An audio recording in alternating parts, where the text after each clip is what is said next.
안녕하십니까. 은평구청 2020년 온라인 설명회 강연을 맡게 된 1328 대학진학연구소 이훈복 부소장입니다. 이번 시간에는 수시 모집으로 선발하는 어떤 전형 유형이 학생부 교과 전형, 학생부 종합 전형, 논술 전형, 실기 전형이 있는데요. 각 전형별로 어떤 특징을 가지고 있고, 그리고 어떤 체크 포인트를 우리가 체크를 하면서 지원 전략을 세워야 되는지에 대해서 알아보도록 하겠습니다. 지금부터 2021학년도 수시모집 전형 유형별 특색과 체크 포인트에 대해서 좀 구체적으로 알아보도록 하겠습니다. 그러니까 전형 유형별 모집 인원을 다시 한번 조금 알아보면, 일반 전형으로 모집하는 비율이 가장 높은데요. 전형 내에서는 일반 전형으로 46.9%를 선발하는데 모집 인원은 12만 5,467명을 선발하고, 또 특징으로 전 시간에 말씀드렸듯이 일반 전형과 고른기회 대상자 전형의 어떤 지원 비율은 전년도보다 증가해서 선발을 하는 특징을 보여주고 있고요. 그리고 정원의 모집에서는 계약학과 특별 전형하고, 그 다음에 장애인 등 대상자 특별 전형, 그리고 특성화 고 등을 졸업한 재직자 특별 전형만 모집 인원 비율이 전년도에 비해서 증가해서 선발을 하게 되고, 나머지 정원의 특별 전형의 어떤 모집 인원들은 전년도에 비해서 감소한 인원으로 선발을 한다는 특징을 전 시간에 우리가 조금 배웠던 것들 기억하시죠? 그러면 구체적으로 이제 어떤 전형 유형이 있고, 수시 모집에서는 그 전형 유형별 특징과 어떤 체크 포인트에 대해서 구체적으로 좀 알아보도록 하겠습니다. 그 수시 모집에서는 전체적으로 봤을 때 학생부 종합 전형, 학생부 교과 전형, 논술 전형, 그리고 실기 전형으로 이제 선발을 하게 되는데, 오늘 설명회에서는 실기 전형을 제외한 학생부 종합 전형과 학생부 교과 전형, 논술 전형에 대해서 구체적으로 알아보는 시간을 가져보도록 하겠습니다. 2021학년도 수시 모집에서 각각의 전형별로 얼마만큼의 모집 인원을 선발하는지에 대해서 다시 한번 조금 우리가 알아보고 넘어가 보면, 학생부 종합 전형인 경우에는 그 수시 모집에서 86,083명을 선발을 하게 되고, 그 다음에 학생부 교과 전형에서는 146,924명을 선발하고, 논술 전형에서는 11,162명을 선발하게 됩니다. 그러니까 그 2022학년도 대학 입시와 비교를 좀 해본다고 하면은, 학생부 교과 전형과 논술 전형은 줄어든 인원이고, 학생부 종합 전형은 소폭 늘어난 인원이라고 볼 수가 있겠습니다. 그럼 이제부터 다시 한번 이제 학생부 종합 전형에 대해서 구체적으로 좀 알아보도록 하겠습니다. 학생부 종합 전형이라는 거는 진로를 정해서 그 1학년 때부터 3학년까지 그 진로를 위해서 여러 가지 다양한 활동과 어떤 학습 활동을 수행을 하면서 그런 어떤 결과를 가지고 학생을 선발하는 전형인데요. 그렇기 때문에 학생부의 교과 성적과 비교과 성적을 종합적으로 평가를 해서 선발하는 전형이 학생부 종합 전형이라고 할 수가 있겠습니다. 그럼 학생부 종합 전형의 어떤 주요 평가 요소를 조금 설명을 드리면, 전체적으로 학업 역량과 전공 적합성, 인성, 발전 가능성의 네 가지의 어떤 평가 요소를 크게 분류를 해서 이제 선발을 하게 됩니다. 그러니까 학업 역량을 보면, 학업 역량이라는 거는 대학에서 이제 공부를 할 수 있는 어떤 능력을 평가를 하는 건데요. 여기에서의 주요 평가 요소로는 학업 성취도, 학업 태도, 학업 의지, 그 다음에 지적 호기심, 그 다음에 자기 주도적인 학습 능력과 탐구 능력을 얼만큼 가지고 있는지를 학생부 어떤 비교과 부분과 교과 성적, 그리고 제출되는 어떤 자기소개서를 통해서 이제 학업 역량 부분을 가장 주요한 어떤 전형 요소로 평가를 하게 되고요.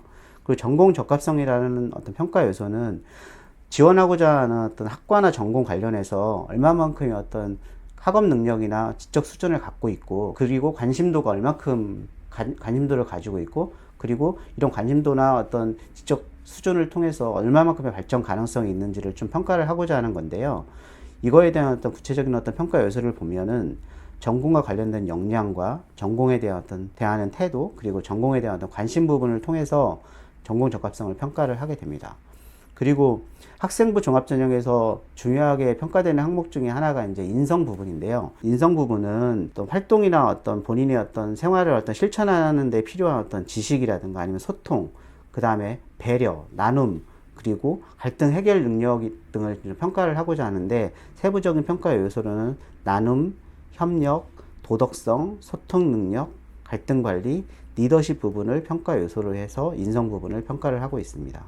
그리고 발전 가능성이라는 부분은 학생부의 어떤 결과를 보여주는 어떤 그런 과정이나 그리고 관심도에 따라서 그 발전할 수 있는 어떤 성장 가능성을 평가를 해주는 건데, 좀 어려운 상황이 나타났을 때 그런 환경을 극복하거나 그 어려운 환경에 대한 어떤 문제 해결 능력이라든가, 그리고 전공이나 아니면 전공 이외의 것들을 다양하게 이제 적극적으로 이제 체험을 하고 경험하면서 나타나는 어떤 발전 가능성 부분들을 평가를 하게 되는데요. 이 학생부 종합전형은 이 어느 한 가지를 더 우선적으로 평가를 한다기보다 이 학업 역량이나 전공 적합성, 인성, 그 발전 가능성을 종합적으로 평가를 한다고 보시면 될 것 같습니다. 그러면 2021학년도 수시 모집에서 학생부 종합전형을 선발하는 어떤 유형을 수도권 대학 기준으로 저희가 조금 알아보면, 이 기준은 학생부 종합전형도 정원외 전형도 있고 정원내에 다양한 전형도 있는데, 여기서는 좀 일반 학생들이 좀 지원할 수 있는 대표 전형을 기준으로 해서만 좀 알아보도록 하겠습니다. 학생부 종합전형에서는 수능시험 최저학력 기준을 적용하는 대학도 있고, 대부분의 대학이 적용을 하진 않지만 일부 상위권 대학들에서 수능시험 최저학력 기준을 적용하기 때문에 그 수능시험 최저학력 기준을 적용하거나 적용하지 않는 거에 따라서 구분을 지어서 좀 설명을 드리도록 하겠습니다. 그러니까 서류평가 100%를 선발하는 대학 중에서 수능시험 최저학력 기준을 적용하는 대학은 이화여대 미래인재 전형이나 홍익대학교 학교생활 우수자 전형이 이에 해당이 되고요. 수능시험 최저학력 기준을 적용하지 않는 대학은 고려대 계열적합형, 그 다음에 단국대, 동국대 학교장 추천인재, 서강대, 성균관대, 숙명여대, 숙명인재 1 전형, 그 다음에 아주대, 인하대, 중앙대 등이 여기에 해당된다고 볼 수가 있습니다. 그리고 한국외대 같은 경우에는 서류형과 면접형이 있는데, 서류형 전형이 서류평가 100%에 해당이 되면서 수능시험 최저학력 기준을 적용하지 않는다고 보시면 될 것 같습니다. 그리고 일반적으로 이제 선발하는 대표적인 어떤 학생부 종합전형의 이제 선발 기준이 이제 서류평가와 면접평가로 이제 선발을 하는 대학들이 이에 해당이 되는데요. 그 중에 이제 수능시험 최저학력 기준을 적용하는 서류평가와 면접평가를 통해서 선발하는 대학은 고려대 학업우수형, 서울교대 교직인성우수자 전형, 그 다음에 서울대 지역균형 선발 전형, 아주대 에이스 전형 중에서 의예과만 여기에 해당이 됩니다. 그리고 그 수능시험 최저학력 기준을 적용하지 않는 대학들이 대부분인데요. 대표적인 학교를 좀 알아보면 건국대학교 KU 자기추천 전형, 그리고 국민대 국민프론티어 전형, 그다음 서울교대도 교직인성 우수자 전형과 사양인재 추천 전형이라는 전형이 이제 따로따로 있는데요. 그 교직인성 우수자 전형은 수능 최저를 반영을 하지만 사양인재 추천 전형은 수능 최저를 반영하지 않습니다. 그리고 서울대에서 일반 전형, 그리고 세종대, 숙명여대 숙명인재 2 전형, 숭실대, 연세대 활동 우수형, 인하대 인하 미래인재 전형, 그리고 한국외대 면접형, 그 다음에 한국항공대 등이 이에 해당된다고 볼 수가 있겠습니다. 그리고 이제 학생부 교과 성적하고 서류평가로 선발하는 대학들도 있는데요. 그 해당하는 대학은 건국대 KU 학교 추천 전형, 경희대 고교 연계 전형, 국민대 학교장 추천 전형, 한성대가 이에 해당이 되는데요. 이 전형 모두 수능 최저학력 기준을 적용하지 않습니다. 그리고 학생부 교과 전형과 서류평가 그리고 면접평가를 통해서 선발하는 대학은 연세대학교 면접형과 홍익대 미술 우수자 전형인데요. 이 전형들 모두도 수능시험 최저학력 기준을 적용하지 않습니다. 학생부 교과와 비교과로만 선발하는 대학은 신한대가 거기에 해당이 되는데, 여기도 수능시험 최저학력 기준이 적용되지 않습니다. 학생부 교과 성적과 면접평가로만 선발하는 어떤 학생부 종합전형도 있는데요. 그 성공회대가 여기에 해당이 되는데 이 수능시험 최저학력 기준은 적용하지 않습니다.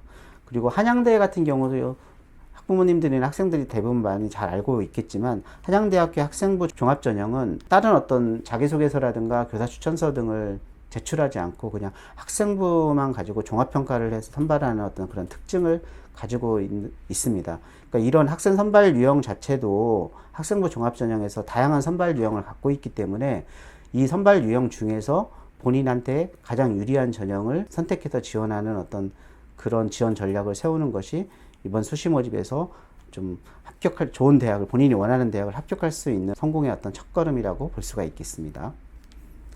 그럼 다음으로 이게 학생부 종합전형에서는 어떤 부분을 조금 체크 포인트를 두고 지원 전략을 세워야 되는지에 대해서 조금 몇 가지 알아보도록 하겠습니다. 첫 번째로 학생부 종합전형 같은 경우에는 진로를 정해서 고등학교 3년 동안 그 진로를 이루기 위해서 충실한 학교 생활을 한 것들을 평가를 하기 때문에 그 학생부에 기록되어 있는 어떤 진로 희망과 진로 그 지망하는 학과나 전공을 좀 일치시켜서 지원하는 것들이 가장 중요하다고 판단이 됩니다. 그렇기 때문에 학생부 종합전형을 지원하는 친구들은 진로 희망과 어떤 지원 학과를 좀 일치시켜서 지원하는 어떤 전략을 세우는 것이 필요한데요. 그렇지 않다고 하면 그런 서류 준비나 면접 준비를 할 때 학과에 따라 다양하게 준비를 해야 되는 어떤 그런 부분들도 있고, 그리고 그걸 작성을 하고 준비하는 데에도 어려움이 있기 때문에 기본적으로 학생부 종합전형에서는 그 학생부에 기록되어 있는 진로 희망과 지원 학과를 좀 일치시키는 어떤 그런 지원 전략을 세우는 것이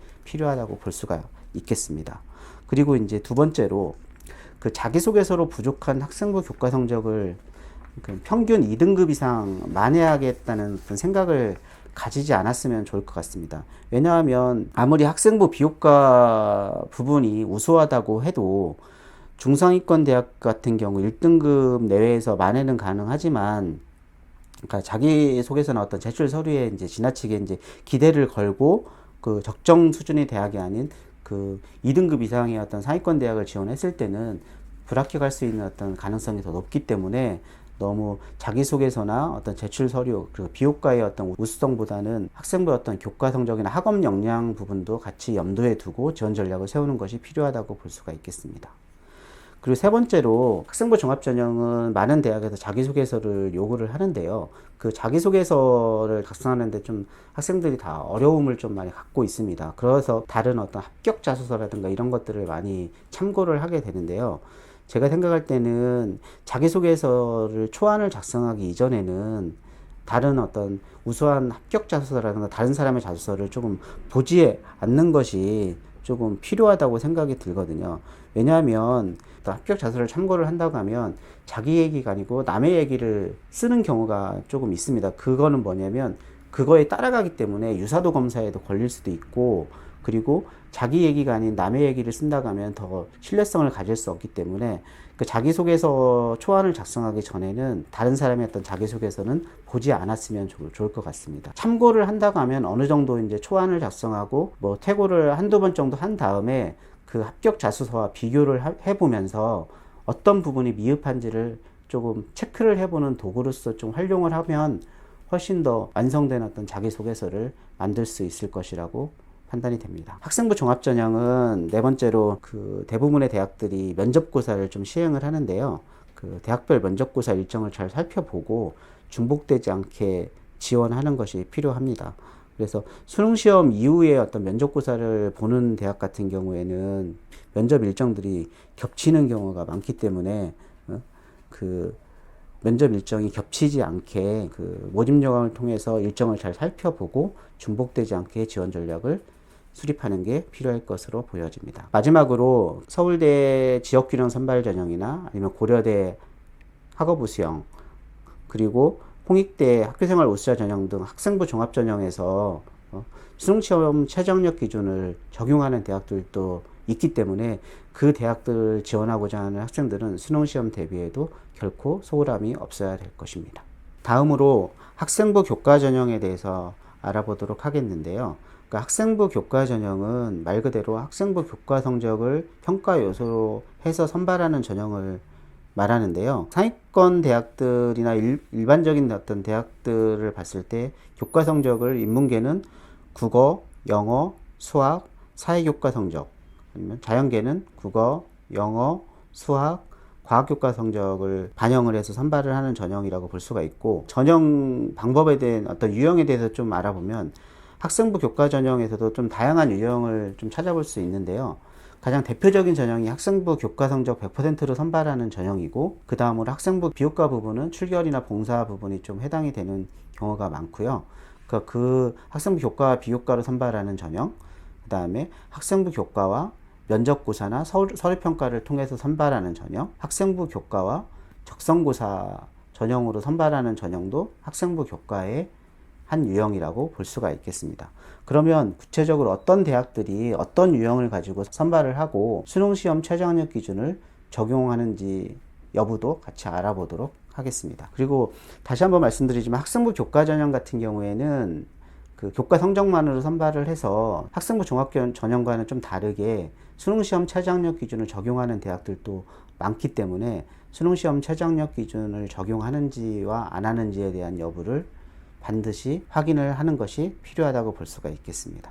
그러면 구체적으로 이제 유형별로 어떤 대학이 어떤 유형으로 선발을 하고 수능 최저학력 기준을 적용하는지 적용하지 않는지에 대해서 알아보도록 하겠습니다. 학생부 교과 100%를 선발하는 대학 중에서 수능시험 최저학력 기준을 적용하는 대학을 조금 대표적으로 알아보면 가천대학교 학생부 우수자 전형이 이에 해당이 되고요. 가톨릭대, 국민대, 그 다음에 상명대, 그 다음에 서울시립대, 그 다음에 숙명여대, 인하대, 그 다음에 한양대 에리카, 그다음에 홍익대 등이 이제 대표적으로 학생부 교과 100%를 선발을 하면서 수능시험 최저학력 기준을 적용하게 되고요.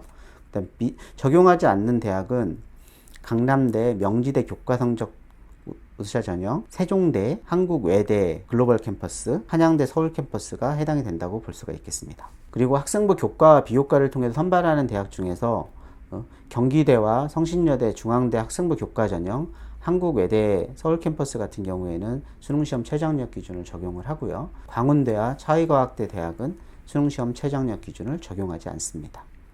그리고 학생부 교과 성적과 면접고사와 서류평가로 선발하는 대학은 고려대학교 학교추천 전형이 이에 해당된다고 볼 수 있고 학교추천 전형은 수능시험 최저학력 기준을 적용을 합니다. 학생부 교과 성적과 면접고사로 선발하는 대학은 대학 중에서 서울교대는 수능시험 최저학력 기준을 적용을 하고요.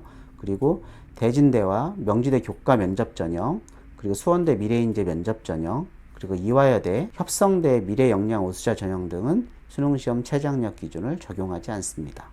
그리고 학생부 교과 성적과 서류 평가로 선발하는 대학 중에 중앙대학교 학교장 추천 전형이 이에 해당이 되는데요. 중앙대학교 학교장 추천 전형은 수능시험 최저학력 기준을 적용을 합니다. 학생부 교과 성적이 좀 우수하지 못한 학생들이 우수하지 못한 교과 성적을 만회하기 위해서 지원하는 전형 중에 하나가 적성고사 전형이라고 했는데요. 이 전형도 학생부 교과 전형에 포함이 되는데요. 대부분 학생부 교과 성적 60%와 적성고사 40%를 선발하는데 그 수도권에 있는 대학 대부분이 수능시험 최저학력 기준을 적용하지 않고 평택대 PTU 전형의 간호학과만 조금 수능시험 최저학력 기준을 적용한다고 알고 계시면 될 것 같습니다.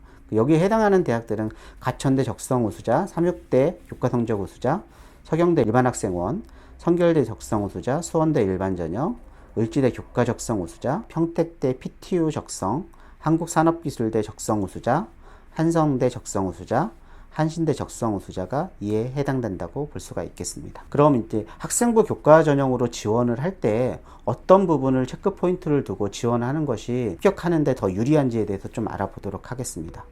그 학생부 교과 전형 같은 경우에는 교과 성적만으로 이제 선발을 하기 때문에 교과 성적으로 지원이 가능한지 여부를 가늠하는 것이 첫 번째로 필요하다고 볼 수가 있습니다. 활용 자료 같은 경우에는 대학 홈페이지나 대학 입시정보 포털 어디가에 어떤 전년도 입시 결과나 전년도 합격자들의 교과 성적 자체가 발표가 많이 되어 있기 때문에 그 평균 등급이나 최저 등급 등을 보고 지원 여부를 결정하시면 될 것 같은데 한 해의 어떤 입시 결과만을 보고 판단을 하시기보다는 최소한 2, 3년의 어떤 입시 결과를 통해서 지원 여부를 좀 판단을 하시고 거기에 경쟁률의 어떤 그 등락 여부도 같이 포함을 해서 지원 여부를 좀 판단하시는 것이 더 정확한 어떤 기준을 잡고 지원 전략을 세우시는 방법이라고 보실 수 있겠습니다. 그리고 두 번째로 대학별로 학생부 교과목과 반영 과목수 등이 좀 다양하기 때문에 반영 교과목하고 반영 과목수를 정확히 확인하는 것이 필요한데요.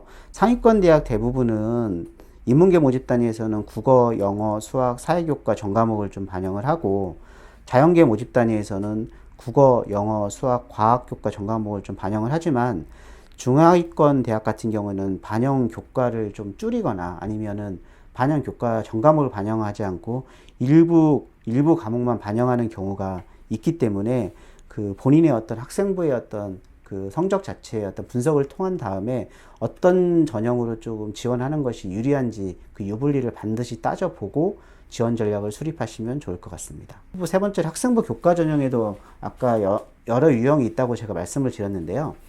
그러니까 아까 유형에 따른 대학이나 이런 부분들을 설명을 좀 드렸었는데, 다시 한번 말씀을 드리면 교과 성적 100%를 선발하는 대학이 있고, 교과 성적과 비교과 성적을 가지고 선발하거나 아니면 학생부 성적과 면접평가, 학생부 성적과 서류평가를 선발하는 대학, 그리고 그 학생부 성적과 적성고사를 통해 선발하는 대학도 학생부 교과 전형의 한 유형이라고 볼 수가 있겠습니다. 그리고 면접을 시행하는 어떤 대학의 학생부 교과 전형을 지원하는 학생 같은 경우에 사실 면접고사로 무조건 학생부 교과 성적을 만회하겠다는 생각은 크게 갖지 않았으면 좋겠습니다. 그 대학에서 어떤 재심원 면접이나 심층 면접을 실시한다고 하면은 어느 정도의 어떤 부족한 교과 성적을 좀 만회할 수 있는 기회가 생기는데, 일반적인 어떤 서류 기반 면접이라든가 이런 면접을 실시하는 대학을 지원하겠다는 어떤 학생들 같은 경우에는 면접고사 같은 경우에는 그 부족한 어떤 학생부 성적을 크게 만회를 할 수가 없기 때문에, 일단 지원하고자 하는 어떤 판단 기준은 면접고사를 시행을 하더라도 교과 성적 수준이 어느 정도 되는지를 판단을 하고 지원하는 것이 실패를 하지 않고 성공할 수 있는 어떤 그러니까 지원 전략이라고 볼 수가 있겠습니다. 근데 이제 이러한 부족한 학생부 교과 성적을 좀 만회하고자 한다고 하면은 다른 전형보다는 그 적성고사 전형을 실시하는 대학으로 지원하는 것이 훨씬 더 유리하다고 볼 수가 있겠습니다. 적성고사 전형으로 지원하는 대학의 학생들 같은 경우 대부분 3등급에서 6등급 사이의 학생들이 지원을 하고, 그리고 5등급이나 6등급까지 학생부의 급간 점수 차가 크지 않기 때문에 적성고사 한두 문제 정도로 어떤 등급을 좀 많이 할 수 있는 어떤 기회가 있습니다. 그렇기 때문에 부족한 학생부를 교과 성적으로 좀 만회를 하고자 한다고 하면 적성고사를 실시하는 어떤 대학으로의 어떤 전형을 지원하는 것이 더 유리하다고 볼 수가 있습니다. 근데 다만 이 적성고사를 실시하는 대학의 어떤 수준 자체가 수도권의 어떤 중상위권 대학 수준이기 때문에 그 이상의 대학을 희망하는 학생들인 경우에는 이에 해당하지는 않겠죠. 그리고 마지막으로 학생부 교과 전형은 수능시험 최저학력 기준을 적용하는 대학들이 많기 때문에 수능시험 최저학력 기준을 적용하는 대학에 지원하고자 하는 학생이라고 한다면 수능시험 대비에도 최선을 다하는 것이 필요하다고 볼 수가 있겠습니다. 마지막으로 이제 논술 전형에 대해서 조금 설명을 드리겠습니다. 그러니까 논술 전형 같은 경우에는 논술고사와 학생부 성적으로 선발을 하게 되는데, 학생부의 어떤 성적보다는 논술고사 성적에 의해서 당락이 결정이 된다고 볼 수가 있고, 그러니까 31개 대학에서 이제 시행을 하게 되는데요. 올해 같은 경우에는 31개 대학에서 11,162명을 선발하게 되겠습니다. 그럼 논술고사 유형에 따라서 수능시험 최저학력 기준을 적용하거나 적용하지 않는 대학, 그리고 유형별로 어떤 대학이 해당하는지 그 부분에 대해서 구체적으로 좀 알아보도록 하겠습니다. 그럼 논술고사 100%로 선발하는 대학 중에 대학은 건국대와 연세대, 미래캠퍼스, 서울캠퍼스가 이에 해당이 되는데요. 건국대는 수능시험 최저학력 기준을 적용을 하고, 그 다음에 연세대는 적용을 하지 않습니다.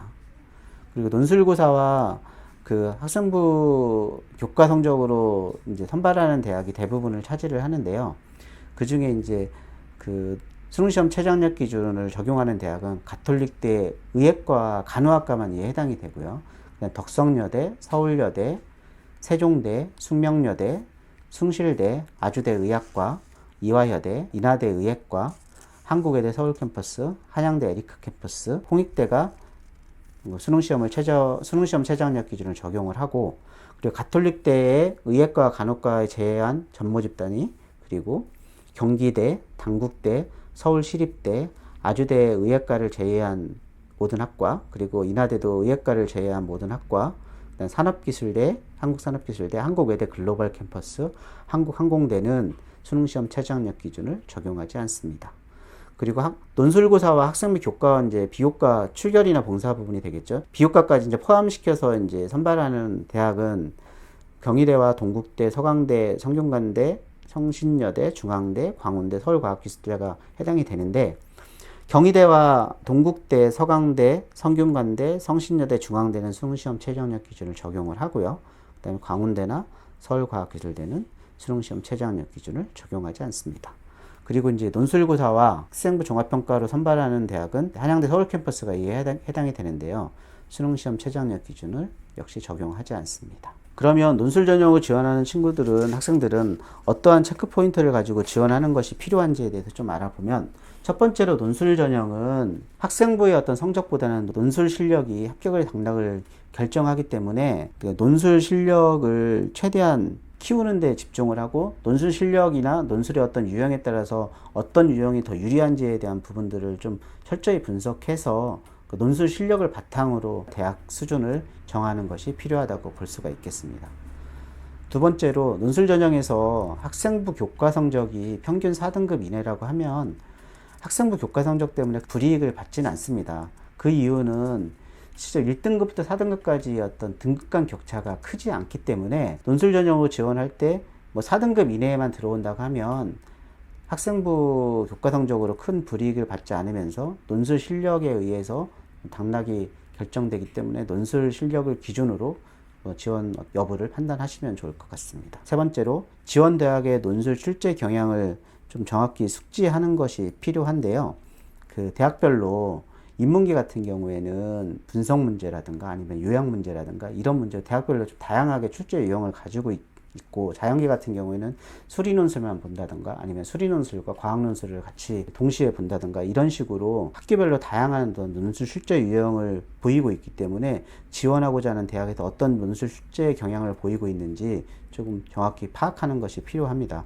이 파악하는 방법으로는 모집 요강 자료를 통해서 파악을 할 수도 있고, 어떤 전년도 기출문제라든가 기출문제를 통해서 이제 확인을 할 수도 있고, 그리고 대학별로 요즘은 논술 전형을 시행하는 대학들 같은 경우에 논술 전형 가이드북이라고 해서 홈페이지에 게재하는 대학들이 많기 때문에, 그러니까 논술 전형 가이드북이나 이런 어떤 학교에서 발표하는 어떤 자료들을 통해서 어떤 경향으로 출제를 하는지를 조금 알아보고 적극적으로 이제 그에 대한 대비를 하게 된다고 하면 좋은 결과를 얻을 수 있을 것 같습니다.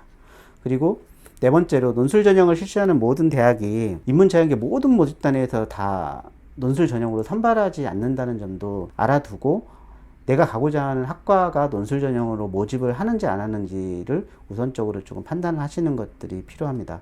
예를 든다고 하면은 건국대 서울 캠퍼스 같은 경우에 일어교육과, 영어교육과, 교육공학과, 줄기세포 재생공학과는 논술고사로 선발을 하지 않거든요. 그리고 성균관대 같은 경우도 의예과, 교육학과, 한문교육과, 컴퓨터교육과, 수학교육과를 제외한 모집 단위에서만 논술 전형으로 선발을 하기 때문에 지원하고자 하는 학과가 논술 전형으로 선발을 하는지 안 하는지도 정확하게 파악을 하고 지원 전략을 세우는 것이 필요하다고 볼 수가 있겠습니다. 다섯 번째로 논술고사 시험일과 시험 시간을 정확하게 이제 숙지를 하고 지원 전략을 수립을 해야 되는데요. 대체적으로 수능시험 이전에 보는 대학과 수능시험 이후에 보는 대학으로 크게 구별을 할 수가 있는데, 특히 수능시험 이후에 보는 대학 같은 경우에는 대학별로 일정이 겹치는 경우가 많기 때문에 시험 일정과 시험일과 시험 시간이 뭐 오전인지 오후인지 이거에 따라서 지원 전략을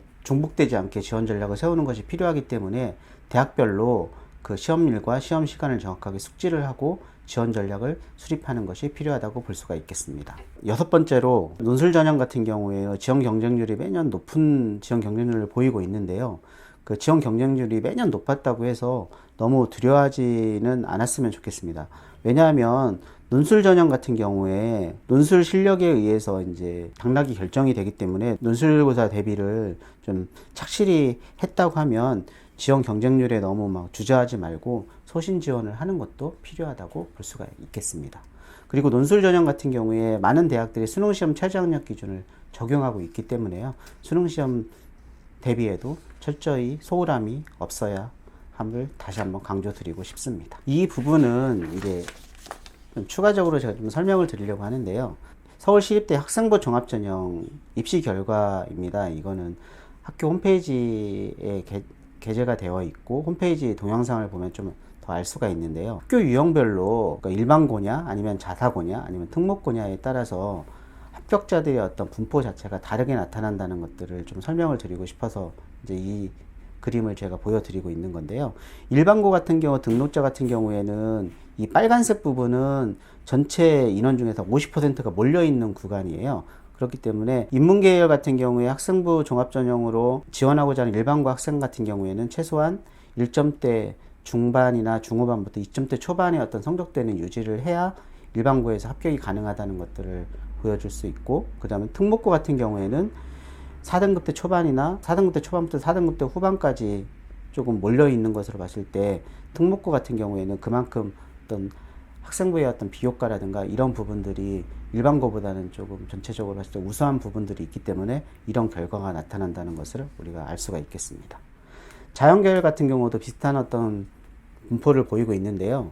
그 일반고의 합격자 같은 경우에는 1점대 후반부터 2점대 중반까지, 특목고 같은 경우에는 5점대 초반부터 6점대 초반까지의 분포를 보이고 있어서 일반고 학생들 같은 경우에는 인문계와 동일하게 최소한 2점대 초중반은 되어야 학생부 종합전형으로 서울시립대를 지원할 수 있다는 것을 조금 염두에 두고 지원 전략을 세우는 게 좋을 것 같고, 제가 이 그림을 보여드리는 이유는 학교에서 서울시립대처럼 이렇게 학교 유형별로 발표하는 대학도 있지만 그냥 통틀어서 학생부 어떤 평균 성적하고 뭐 최저 성적만 발표하는 대학들이 있는데, 그 대학 중에는 자사고나 특목고도 포함되어 있다는 점을 염두에 두고 일반고 학생들은 그 점을 염두에 두고 지원 전략을 좀 세우는 것이 필요하다고 볼 수가 있겠습니다. 그러면 구체적으로 모집 단위별 예를 들어서 한번 보면은 그 인문계에서 경영학부 같은 경우에 지원 경쟁률이 10.8대 1이었는데요. 일반고 학생들의 어떤 학생부 평균 등급은 1.9등급이었고 자사고는 2.7등급, 그러니까 특목고는 4.3등급의 어떤 합격자들의 평균 등급을 볼 수가 있겠습니다. 자연계열 같은 경우에 생명과학과를 한번 볼까요? 모집 인원이 12명이었고 지원 경쟁률은 41.4대 1이었는데 일반고 학생 같은 경우에는 합격자 평균 등급이 1.8등급이었고 자사고는 2.8등급, 특목고는 5.5등급의 학생이 합격을 했다고 볼 수가 있겠습니다. 그리고 다음으로 뭐 예체능은 조금 해당이 되는 부분들이 크게 없기 때문에 그냥 간단하게 언급해 드리면, 스포츠 과학과 같은 경우 8명 모집을 했었는데 지원 경쟁률은 53.5대 1이었습니다. 일반고 학생은 1.6등급이었고 자사고 학생은 합격자가 없었고요. 특목고 학생은 1.6등급이었습니다. 이상으로 수시 모집의 전형 유형별 특징과 체크 포인트, 그리고 마지막으로 서울시립대 학생부 종합전형 입시 결과도 구체적으로 저희가 알아보았습니다. 지금까지 학생부 종합전형, 학생부 교과전형, 논술전형에 대한 주요 전형별 특징과 지원 시 어떤 부분을 유념해서 체크를 하고 지원을 해야 되는지에서 알아보았는데요. 이 본인이 지원하고자 하는 어떤 전형 유형에 따라서 그 체크 포인트가 다르기 때문에 지금까지 알아본 체크 포인트를 잘 유념을 해서 지원 전략을 수립을 하면 훨씬 더 이번 수시 모집에서는 좋은 결과를 얻으실 수 있을 것 같습니다. 그럼 다음 시간에는 구체적으로 이번 수시 모집에서 어떤 지원 전략을 가지고 육회 지원을 하는 것이 유리한지, 그리고 수시 모집에 지원할 때 어떤 유의사항이 필요한지에 대해서 알아보도록 하겠습니다. 감사합니다.